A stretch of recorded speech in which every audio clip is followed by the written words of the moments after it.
The Brave Little Tailor. One summer's morning, a little tailor was sitting on his table by the window. He was in good spirits and sewed with all his might. Then came a peasant woman down the street crying, "Good jams cheap, good jams cheap." This rang pleasantly in the tailor's ears. He stretched his delicate head out of the window and called, "Come up here, dear woman. Here you will get rid of your goods." The woman came up the 3 steps to the tailor with her heavy basket, and he made her unpack all the pots for him. He inspected each one, lifted it up, put his nose to it, and at length said, "The jam seems to me to be good. I'll buy a jar." The woman, who had hoped to sell far more jam, gave him what he wanted, but went away grumbling. "Now this jam shall be blessed by God," cried the little tailor, "and give me health and strength."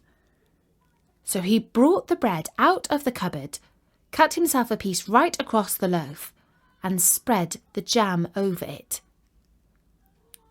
"This won't taste bitter," said he, "but I will just finish the jacket before I take a bite." He laid the bread near him, sewed on, and in his joy made bigger and bigger stitches. In the meantime, the smell of the sweet jam rose to where the flies were sitting in great numbers, and they were attracted and descended onto it in hosts. "Hey, who invited you?" said the little tailor, and drove the unbidden guests away. The flies, however, understood no German, and came back again in ever-increasing companies. The little tailor at last lost all patience, and drew a piece of cloth from the hole under his work-table, and saying, "Wait, and I will give it to you," struck it mercilessly on them. When he drew it away and counted, there lay before him no fewer than 7 flies, dead and with legs stretched out. The tailor looked at the flies that he had killed, and could not help admiring his own bravery. "The whole town shall know of this," he said. And the little tailor hastened to cut himself a belt, stitched it, and embroidered on it in large letters, "7 dead at 1 stroke." "What, the town? The whole world shall hear of this!" he exclaimed, and his heart wagged with joy like a lamb's tail. The tailor put on the girdle and resolved to go forth into the world, because he thought his workshop was too small for his valour. Before he went away, he looked round the house to see if there was anything which he could take with him. However, he found nothing but an old cheese, and that he put in his pocket. In front of the door he observed a bird which had caught itself in the thicket. It had to go in his pocket with the cheese. Now he took to the road boldly, and as he was light and nimble, he felt no tiredness.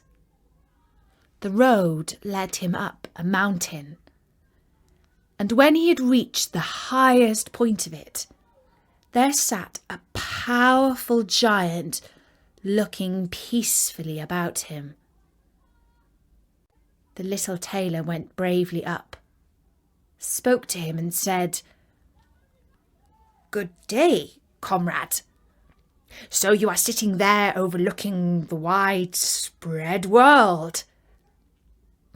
I am just on my way there and want to try my luck. How about you?" Come with me." The giant looked contemptuously at the tailor and said, "You wretch! You miserable creature!" "Oh, indeed," answered the little tailor, and unbuttoned his coat and showed the giant the belt. "There may you read what kind of a man I am." The giant read, "7 dead at one stroke," and thought that they had been men whom the tailor had killed, and began to feel a little respect for the tiny fellow.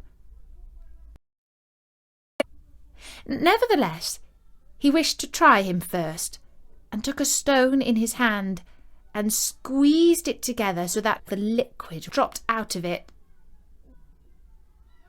"Do that," said the giant, "if you have strength." "Is that all?" said the tailor. "That is child's play," and put his hand into his pocket, brought out the soft cheese, and pressed it until the liquid ran out of it. The giant did not know what to say, and could not believe it of the little man. Then the giant picked up a stone and threw it so high that the eye could scarcely follow it. "Now, little mite of a man, do that." "Well thrown," said the tailor. "But after all, the stone came down to earth again.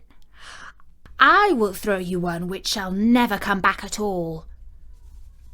And he put his hand into his pocket, took out the bird, and threw it into the air. The bird, delighted with its liberty, rose, flew away, and did not come back. "How does that shot please you, comrade?"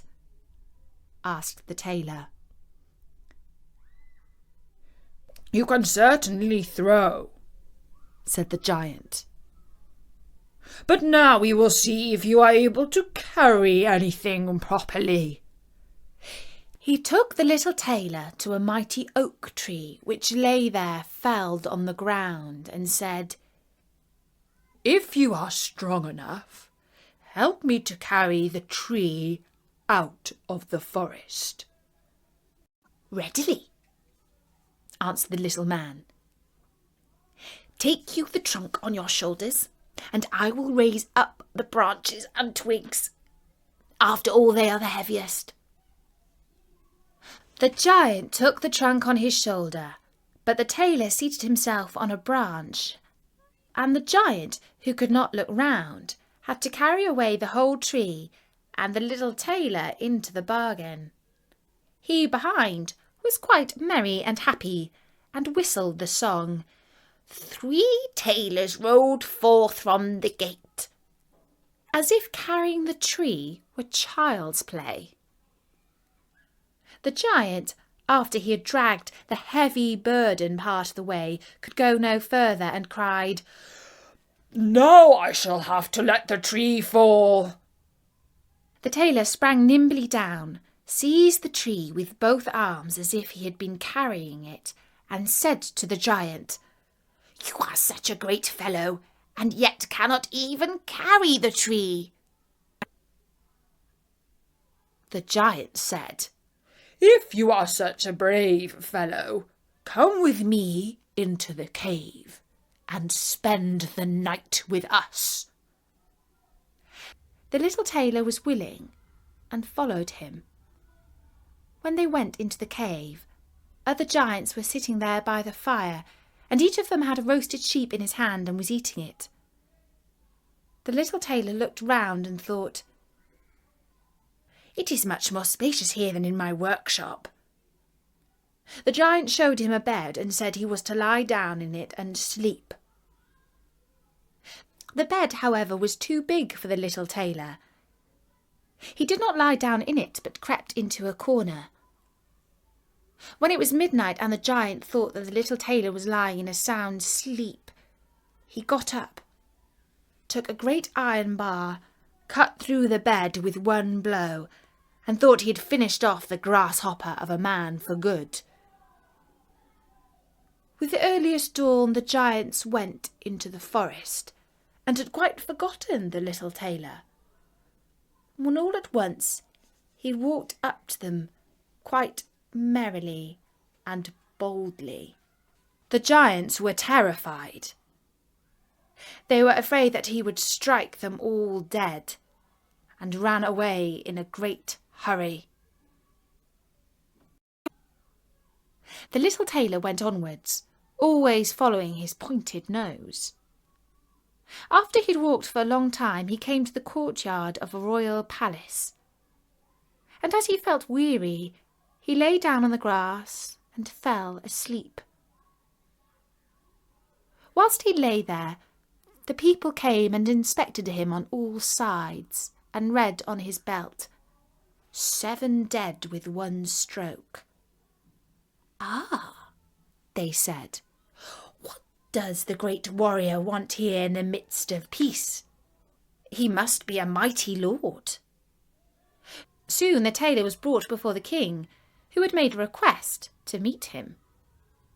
"In the forest roams a magical horse with one horn, a unicorn which does great harm, attacking people all round. If you can rid me of this unicorn, you shall have the hand of my daughter in marriage, and half my kingdom." And the tailor thought to himself, "It is not every day that I receive such an offer as that." And he replied, "I do not fear one unicorn. 7 at one blow is my kind of affair." He took a rope and an axe with him, went forth into the forest. The unicorn soon came towards him and rushed directly on to the tailor, as if it would gore him with its horn without more ado. "Softly, softly, it can't be done as quickly as that," said he, and stood still and waited until the animal was quite close, and then sprang nimbly behind the tree. The unicorn ran against the tree with all its strength, and struck its horn so fast in the trunk that it had not the strength enough to draw it out again, and thus it was caught. "Now I have got it," said the tailor, and came out from behind the tree and put the rope around its neck. And then with his axe he hoed the horn out of the tree, and when all was ready he laid the beast away and took it to the king. But the king was sorry that he had promised his daughter to the little man, and made another demand. Before the wedding, the tailor was to catch him a wild boar that had made great havoc in the forest, and so the tailor went into the forest where the boar was roaming. When the boar saw the tailor, it ran on him with foaming mouth and sharp tusks, and was about to throw him to the ground, but the hero fled and sprang into a chapel, which was near and up to the window at once, and in one bound out again. The boar ran after him, but the tailor ran outside and shut the door behind it, and then the raging beast, which was much too heavy and awkward to leap out of the window, was caught. The hero went to the king, who was now, whether he liked it or not, obliged to keep his promise, and gave his daughter and the half of his kingdom. The wedding was held with great magnificence and small joy, and out of a tailor a king was made. And after some time the young queen heard her husband say in his dreams at night, "Boy, make me the jacket and patch the trousers." The next morning she complained of her wrongs to her father, and begged him to help her to get rid of her husband, who was nothing else but a tailor. The king comforted her and said, "Leave your bedroom door open this night, and my servant shall stand outside, and when he has fallen asleep shall go in, bind him, and take him on board a ship which shall carry him into the wide world." The woman was satisfied with this, but the king's armour-bearer, who had heard all, was friendly with the young lord, and informed him of the whole plot. "I'll put a screw into that business," said the little tailor.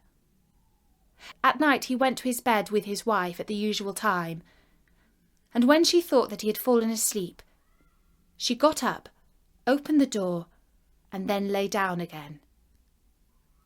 The little tailor, who was only pretending to be asleep, began to cry out in a clear voice, "Boy, make me the jacket and patch the trousers. I smote 7 at one blow. I bought away 1 unicorn and caught a wild boar. And am I to fear those who are standing outside the room?" When these men heard the tailor speaking thus, they were overcome by a great fear, and ran as if the wild huntsman were behind them, and none of them would venture anything further against him. And so the little tailor remained a king to the end of his life.